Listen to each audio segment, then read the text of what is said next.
room, locker room. Give me 1 second. What do we know right now? So, to an inappropriate relationship with a staff member. The university announced after we were. I'll get you every time, Paul. Yeah. Again, he's out. Obviously, this wasn't a close call. Wow. Yo. What? Sherrone Moore out at Michigan? Did Buddy just go Steve Smith on us? Did he just go Colorado Kobe Bryant on us? Jordan Brand? Michigan man? What is a Michigan man? Another Big Ten blue blood is in the news. Inappropriate relationship with a staffer? You know we got to talk about this. You know we got to talk about this in the Locker Room Athletes Forum podcast. You know who it is. I'm your host, Jamal Clay. Thank you all for tuning in. Man, listen, if you would have told me, this year, at the end of this year, when you think about coaches, it would be an LSU, a Florida job, a Penn State job, and now a Michigan job open for grabs. Those are some of the blue bloods in college football. And now there's going to be a power shift in college football. All right. Sherrone Moore. Inappropriate behavior with the staffer. I'll let your brains kind of imagine what kind of nonsense has been going on there, but we got to talk about it. There's a lot to discuss. There's a lot to break down here. All right. So let's not waste any time. Let's dive kind of like right into this, as we speak. So Michigan looking for a new head coach. A little behind the 8 ball, right? Starting the process a little bit later than what they would usually have liked, right? But now they got to do. Now they got to do what a couple other coaches have done, and they really missed the mark on. Really was a weak class. So it's going to be interesting to see who they gain from that. But let's talk about it. So the school announced today Michigan has fired head coach Sherrone Moore with cause effective immediately. All right. Now, again, the reason for that is the university, they did an investigation is what they look like. And they found that reportedly or uncovered, there's been credible evidence that Moore has been engaged in inappropriate relationships with a staff member, violating university policy, right? Now, because the termination is for cause, Michigan doesn't owe Sherrone $5.5 million. They save some money on that, right? And this ultimately ends, Sherrone's tenure as head coach, right? He went 16-8 over 2 seasons, 8-5 in 2024, 9-3 in 2025. Then the interim head coach is going to be Biff Pogge, who was the coach at Charlotte for a little bit, so they got some experience. But listen, the bottom line is there's another blue blood program. Not a resignation, not a mutual parting, but a firing for cause. That alone tells you that this is a serious matter, right? So let's get some context, right? So to understand the weight of the firing, you need to see it from the context of what Michigan football has endured over the last couple of years, right? This program was embroiled with major scandals, right? Michigan football sign stealing, one of the more popular ones to be exact, where a staff member was allegedly or was stealing signs, all right, and we've seen the pictures, right, Connor Stallings, we've seen all that. As a result, the university and its football program were hit with heavy sanctions, right, by the NCAA. Penalties that include massive fines, right, exceeded over $20 million, right, scholarship cuts, right, really put them at a disadvantage. And Sherrone had to serve a 3-game suspension for that, right, including the first 2 games of 2026, all right. Now, the NCAA fractions and, everything that had came down, right? Michigan was kind of already under the scope, right?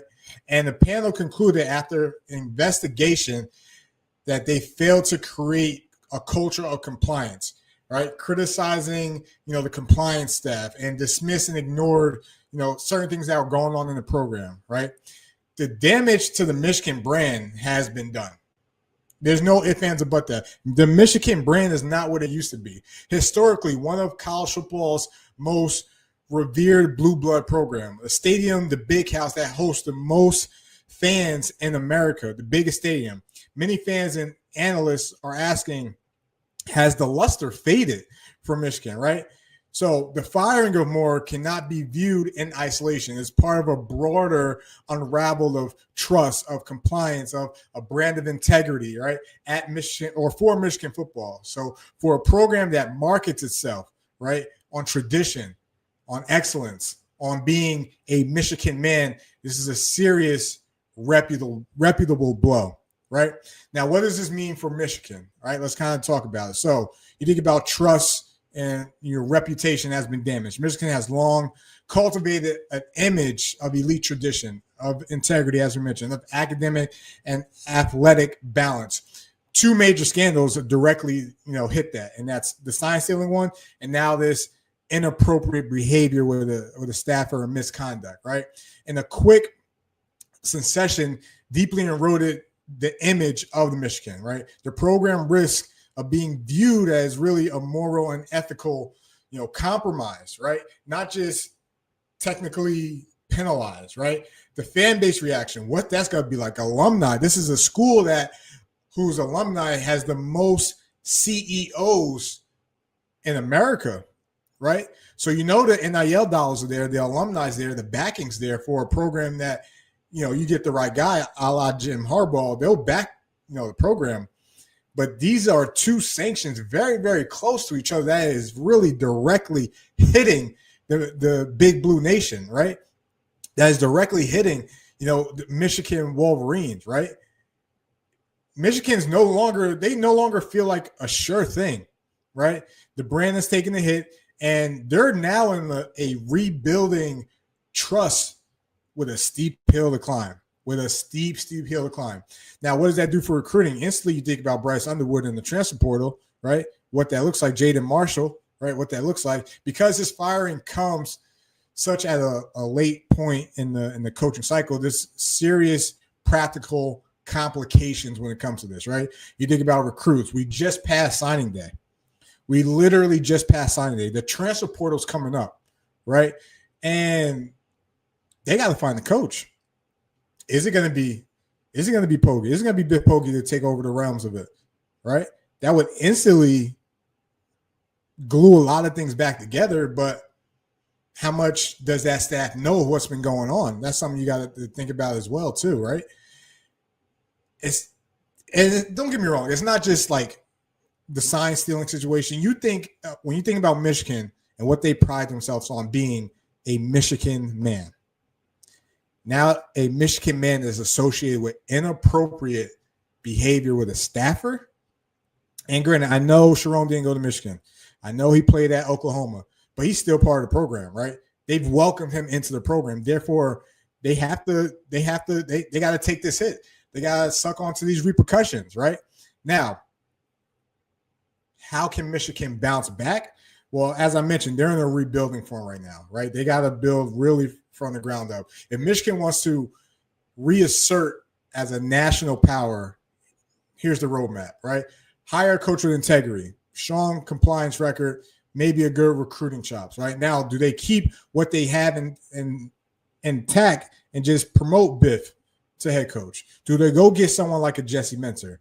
Do they go get, maybe some of the Indiana coaches, Coach Mike Shanahan, the offensive coordinator, or Coach Brian Wims, right, for Indiana? You saw what they did to Ohio State. Whoever's coming here, they have to beat Ohio State. They have to be a guy that's going to compete with Ryan Day and that staff, not just on the field, but in the recruiting realms too. Also, how does Michigan navigate this? Because you saw once Lloyd Carr left, you bring in a Rich Rodriguez, that really didn't gel. You bring in a I forgot his name. He went to San Diego State after. Michigan fans, you know who I'm talking about. Brady Hoke, right? You bring in those two guys, didn't really gel and blend in what the Michigan identity was. Then you bring in John Harbaugh, who brings you back to national, views, right? Get you that national championship, rebuild the identity of Michigan. You promote Sherrone Moore into the mix. You got to have to get a guy that fits that identity, a man of integrity, and can beat Ohio State, right? Who's going to be a guy that's going to stabilize this recruiting class, right? To stabilize the core team, right? There's a lot going on right now, especially when it comes to how Michigan is gonna handle this. All right. Potential coaches, we've already talked about that, but again, it has to be a proven coach. They got to be Ohio State, right? But let's not get it twisted. This is a huge hit. This might be worse. This might be worse than the sign stealing, right? When you think about what Michigan stands for, this might be worse than the sign stealing, right? Drop a comment. Let me know what you guys think, right? Sherrone Moore, former head coach of Michigan, has been fired with cause for inappropriate behavior with a staffer, right? Now, listen, let's recap this. This fire is more than just a coaching change. It's a brand integrity crisis, right? Brand and integrity crisis. The timing couldn't be worse for this, right? But this could be a reset opportunity, right? Sherrone Moore was kind of losing the credibility from the Michigan faithful, right? How the team looked the past 2 years. Really lost your big games this year versus USC, Ohio State, Oklahoma, right? Who's going to come in and change this program around? That's the question going forward, right? Who do you think Michigan should hire next, right? Big name, rising star. If you're a recruit, would you commit to Michigan? And lastly, how long before Michigan is back to an elite program? 1 year, 2 years, more? Drop a comment. Let me know what you guys think. This is wild news. Wild news. Michigan is searching for a head coach. Athletes Forum Podcast.